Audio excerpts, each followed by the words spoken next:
Sorry we're having to do this outside. That's okay.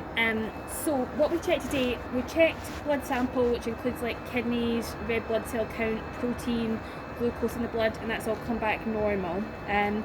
We've also done a scan of the heart as well to check like heart size and shape, and for a couple of different types of heart disease. So a condition where the heart becomes dilated and a condition where the heart becomes thickened, and neither of those things are showing up on the scan.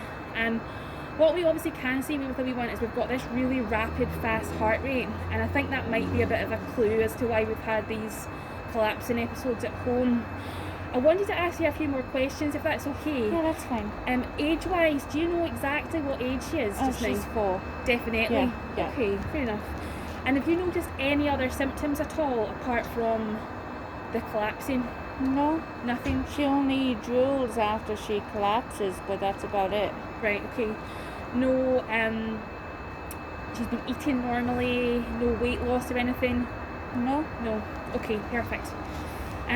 So this kind of really fast heart rate, sometimes what can happen is that the heart rate is so fast that if they maybe have a period of time where they are having to use, either stressed or excited, or just their heart's having to work a wee bit harder, sometimes that can affect blood flow to the brain.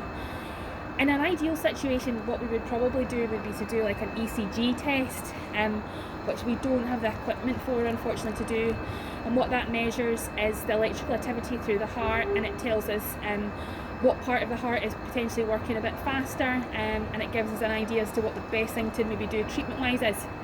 I know Lorna maybe spoke to you about that the other day, and I think you had said going down that line for treatment or investigation isn't really an option. Do you think that's still... Yeah, I've been looking into private vets anyway, so... Sorry? I've been looking into the vets to try and figure this out as well. Okay, so that's the kind of test that maybe would be really useful potentially, because that might tell us exactly what the electrical activity is doing in the heart. If we think that it is the cause of these fainting episodes, there is a medication that we can give which can try and reduce that heart rate slightly. There are some risks with that medication. So one is that it could lower the heart rate a little bit too much, and two, I suppose, is it causes maybe like low blood pressure and those kind of issues. I think ideally before we started on that type of medication, if you were going to have any more tests done, now might be the time to do it. If you don't want to go down the route of further tests, which is fine, and it's understandable if you don't want to go down that route. Is the beating of the heart deadly, like when it's too fast? Sorry? Is it deadly to her, like if it's beating too fast? What do you mean? Like, will she die from it?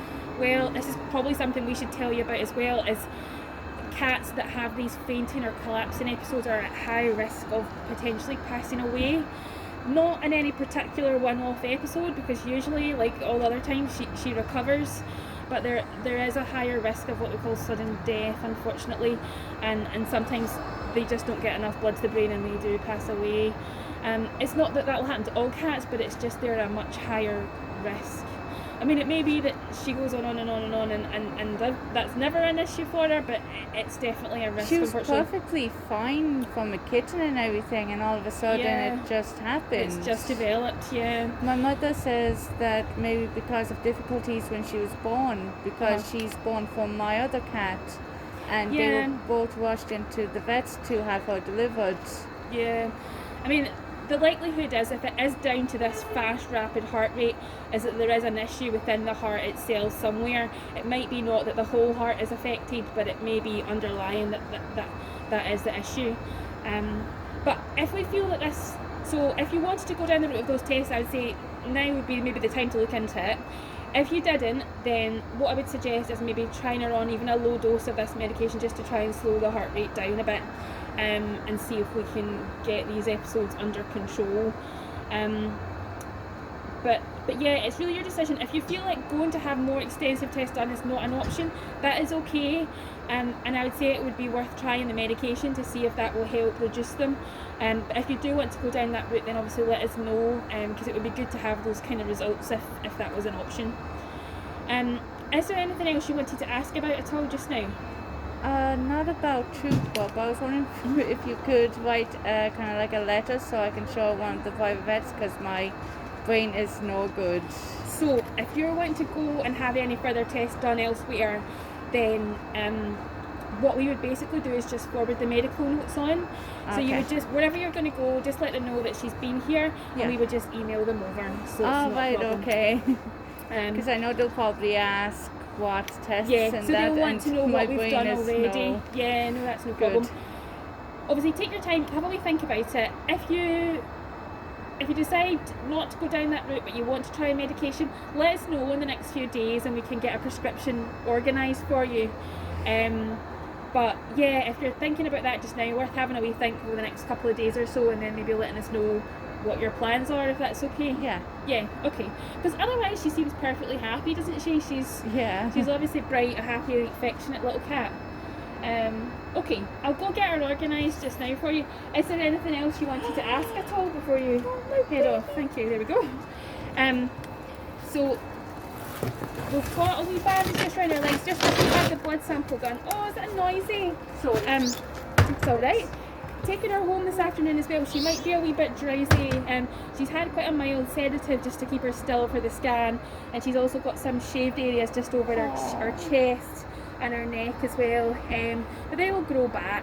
I have 3 other cats and a dog, and she gets on great with them. She tolerates the dog. Originally he was my mother's, but he got too big.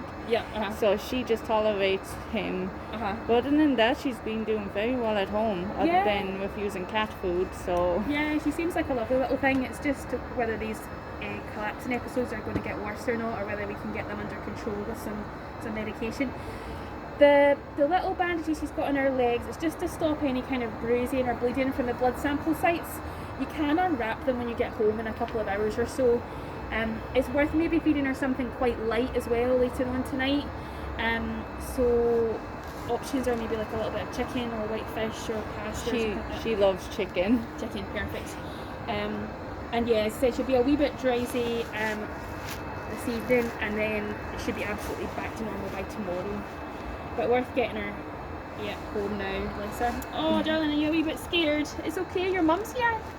Yeah. But yeah, if you wouldn't mind just letting us know what your thoughts are. Yeah, in the next couple of days. I'm gonna get the rest of the scans done to be on the safe side and everything. Yeah, an ECG I think is probably what you would be looking for ideally in the ideal world. But yeah. Okay, super. Thank you. Okay, you take care. Bye bye. Bye.